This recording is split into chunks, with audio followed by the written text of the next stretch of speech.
Hi, I'm Colleen. I'm a therapist here at Sweetgrass, and I'm going to talk to you about the direct and indirect effects of substance use on your nervous system, that is to say, stress. So this is an oversimplification of our normal stress levels. So normally our body, central nervous system, brain waves, we kind of have this equilibrium of ups and downs throughout the day.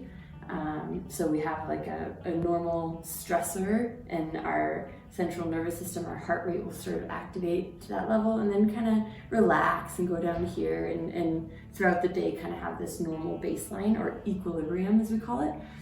If we add a substance to the mix, say alcohol, we know that this is a system depressant, which means it's going below the baseline. It's slowing down our nervous system below baseline.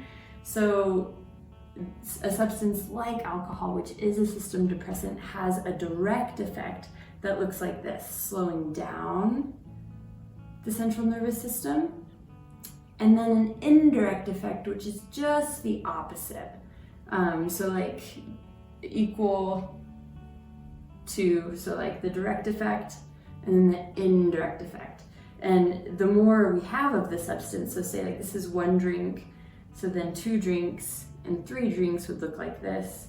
So direct effect is slowing down the nervous system, and then the indirect effect would be the opposite, which is speeding it up. So if we're looking at stress levels, this nervous system agitation would be essentially inducing stress on our own body if we take a substance like this.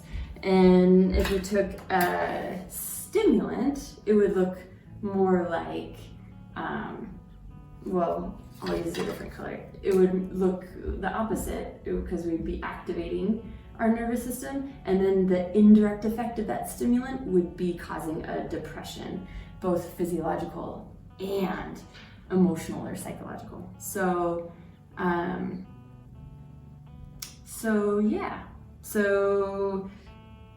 essentially if we take a depressant like alcohol, the substance would be slowing down our nervous system, and then whether we like it or not, it has an indirect effect, which is inducing or increasing our baseline stress across the board. Which impacts things like sleep.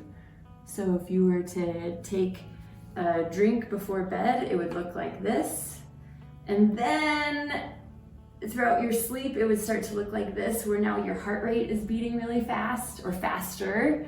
And then you kind of get like agitated, like tossy-turny, like can't get comfortable, and maybe start sweating. And all of this is happening when you're sleeping, which is impacting, like making REM sleep impossible to achieve, which we know is super important for all emotional health and physical health. So yeah, that's what happens when we take a substance.